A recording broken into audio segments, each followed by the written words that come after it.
Hi, my name is Julia Hickson and I'm an undergraduate psychology student at the University of Warwick, and I've been working here in the NHS in Brighton since around September, and I've been working 4 days a week. I've been doing 2 days in the OCD clinic and 2 days in the R&D department. It's been fantastic because I've had so much support. I've seen a supervisor around once a week to have clinical supervision. I've had team supervisions at least 2 to 3 times a month. I've met with a senior assistant psychologist once a week. I've met with my other placement students at least once a week. I've met with 1 or 2 RAs at least once a week. We've also had various different team meetings within R&D that happen every fortnight. So there's been a lot of meetings and a lot of support. My placement has mostly been online, but I have been able to go into the office whenever I've wanted to, which has been really nice. There's also been quite a few in-person events. A few weeks ago I presented at the Sussex University Poster Conference, and yesterday I spoke at the Sussex Youth Calls to Action Summit, and next week I'm supporting with the ARC Research Symposium, ARC being the applied research collaboration between Kent, Surrey and Sussex through the National Institute for Health Research. So I'm just going to run you through some of my tasks now within R&D.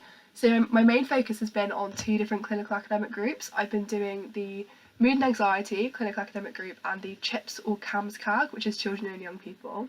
I've been supporting with clinical and research activity, mainly through completing audits and presenting them and collating resources. For example, I've done this for the depression and for OCD. These are resources for clinicians to use because at the moment they were all scattered around like 100 different folders, so it was quite hard to navigate really quickly and just pull something out for a patient. I've been writing the agendas, taking minutes and circulating all the information for the big team meetings. And I've also been shadowing some initial assessments for the STAR trial, which is looking at intervention for PTSD, and also within the immunopsychiatry clinic. So I've been doing risk assessments, clinical notes and initial assessments. I've also been attending an NHS internal journal club. And then with the OCD clinic, my research tasks have been focused around data really, so data inputting, data cleaning, giving the data to researchers who need it. I've been using Qualtrics, SPSS and R, and I've been extracting data from 3 different softwares. Here in the NHS we use System 1, PCMIS and Care Notes.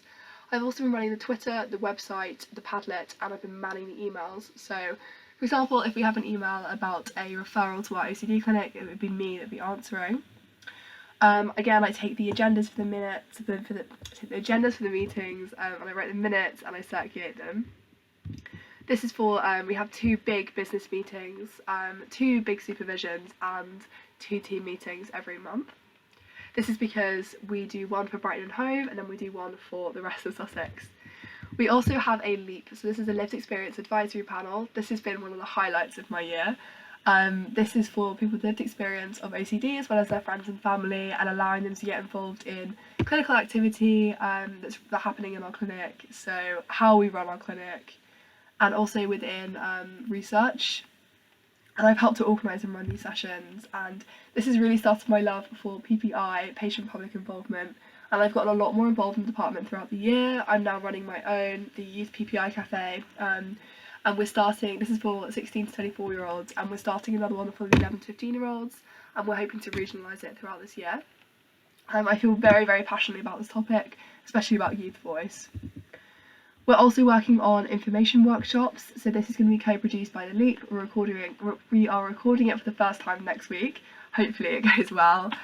This is something that I've written mostly alongside them.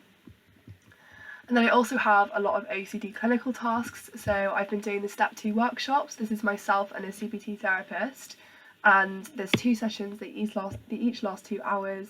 It's a webinar type format where we go over psychoeducation and self-help, and there's a short Q&A at the end. There's also the Friends and Family workshops, so this is written by me, and it's a 2-hour workshop of OCD information for friends and family that is experiencing OCD.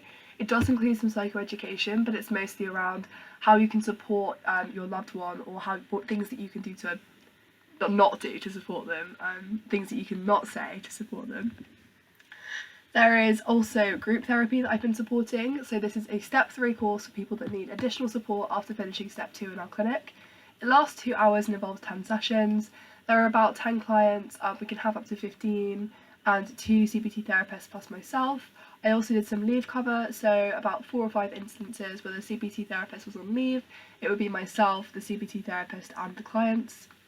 And what this typically looks like is we'll have a psychoeducation discussion session for the first hour, which the CBT therapist lead, and hopefully in the next one, which starts next week, I'm going to try and get more involved in the psychoeducation of it.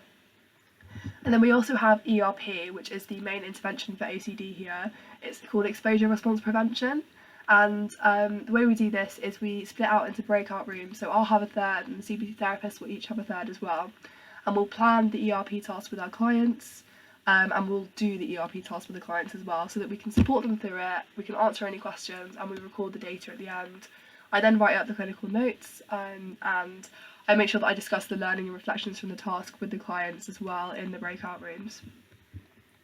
And this has been great. This is my first exposure to clinical experience. And from this, I've been doing ERP support sessions as well.